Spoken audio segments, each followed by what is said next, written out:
Netflix's Squid Game Season 3 viewership is half of Season 1. Squid Game has evaporated from everyone's mind after its Season 3 finale a month ago, but continuing to track the show on Netflix's viewership charts, it's becoming clear that this is in no way going to reach the highs of the previous 2 seasons. Here's the data. Squid Game Season 1 to 265 million views, 2.2 billion hours viewed, 9 episodes. Squid Game Season 2 to 192 million views, 1.38 billion hours viewed, 7 episodes. Squid Game Season 3 to 130 million views, 797 million hours viewed, 6 episodes. So, that's half the viewers of Season 1, and a little over a third of hours viewed, albeit some of that can be chalked up to the shorter season.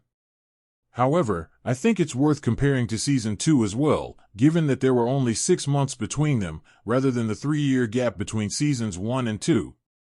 There is still more time to go in terms of counting views of Season 3, as this chart tracks 90 days, but clearly it's hugely front-loaded, so don't expect many increases from here.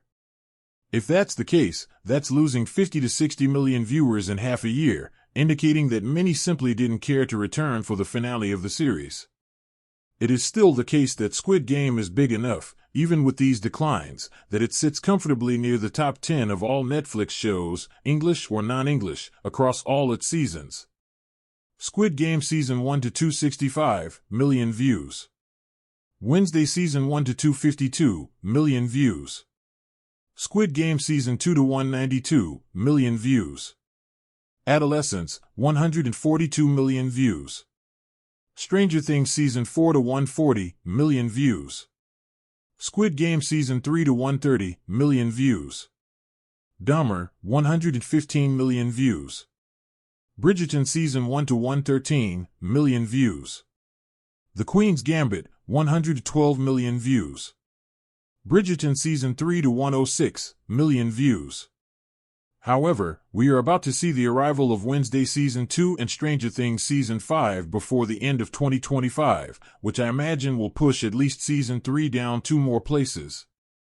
All of this is ahead of the idea that Squid Game is likely going to get an American spin-off of the show, plus perhaps a spin-off that takes place between Seasons 1 and 2. Its creator has also not fully ruled out sequel shows either. Sound silly? It's not. Even with declines, you can see how important Squid Game remains to Netflix, even if it's clear a lot of fans have lost interest, and few were satisfied by Season 3 and its finale. They will press forward.